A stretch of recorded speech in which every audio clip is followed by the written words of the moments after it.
Thank you so much. I'm very happy to be back on the stage and to come back to some of the points we've touched upon in the economics perspective. And I'm very happy that despite being a professor of economics, I am being welcomed in this hub of public administration scholars, given that I also did one of my PhDs in political science. So I feel very much at home alongside your references and your thoughts. I did start off as a young scholar with a pro-Keynesianist view, let's say.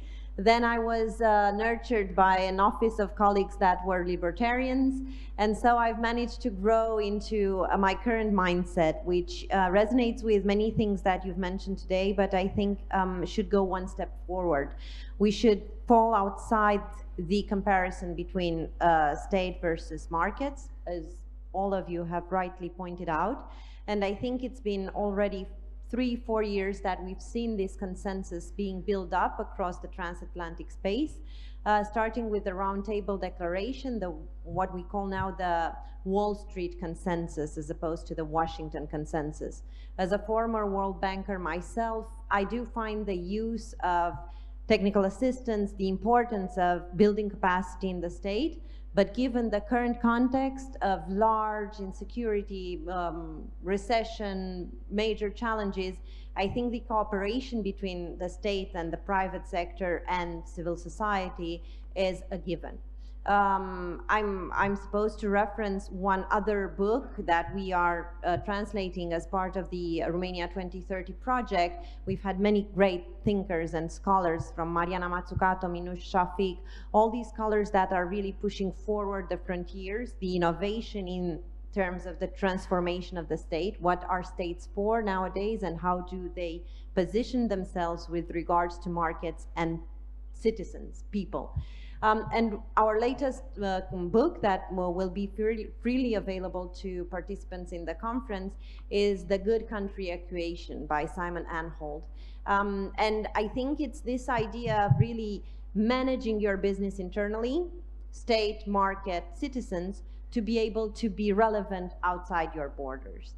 And that's the story probably of everything that we are discussing here today. But coming back to our borders and our state, I think we were referencing two major challenges this morning: territorial development and the need to move forward in value-added production, innovation in the economy. And these require from the state, in my opinion, two different things. One was already mentioned by Professor Duzon, by Professor Gert, and by Professor Profiroiu, as well as Călin. It's vertical and horizontal cooperation. We need to really create new mechanisms of coordinating central governments with local governments. We really need to acknowledge the role that many cities and local governments play on the international market, city diplomacy, and the power of decentralization in a very smart and innovative manner. It's not about, you know, leaving local governments to fend off for themselves, but it's really about re-empowering local communities to develop further. We have a new paper out with Cornel Ban looking at local development alliances. Where do secondary cities build up better than capital cities in Central and Eastern Europe, where local development alliances have been formed between local governments, private sector, civil society, and so on. With Professor Profiroiu, we've investigated that during COVID, and we've seen how multi-stakeholder engagement really manages through crisis. We've looked at the COVID crisis, but you can look at any crisis. Look at local communities in Ukraine and their decentralization process before the war, and you will understand where societal resilience really lies with. Now, the second dimension is moving forward in economic terms, and this is where Ana Maria, and I'm very happy to share the stage with you, at least virtually again, mentioned this public-private partnership idea. But I think this belongs again in the Wall Street consensus, in this idea of bringing businesses to be accountable for public goods and the state to be in an investment type of mindset.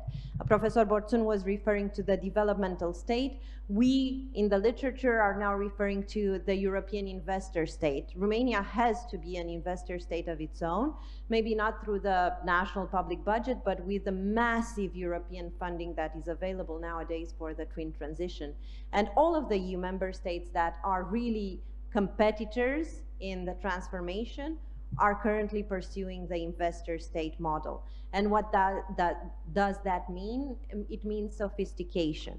So the new financing mechanisms that look at de-risking, that look at really co-financing in very complex and sophisticated manners, public infrastructure projects, investment projects of all sorts, require the state, public sector employees to navigate what scholars call a cloud of complexity and flexibility, a cloud of conditionalities and flexibility. So we need to uphold rule of law while at the same time defining our own national models for development within the state, within the market, within society. I mean, I'm very lucky not to have to add many other things on top of all the interesting and important elements that were mentioned here today, but I am very grateful to find that there is a concert and a symphony between all the ideas that we've shared today. And again, I'm very happy to have had this opportunity to discuss and hopefully to advance the ideas that we all care so much about.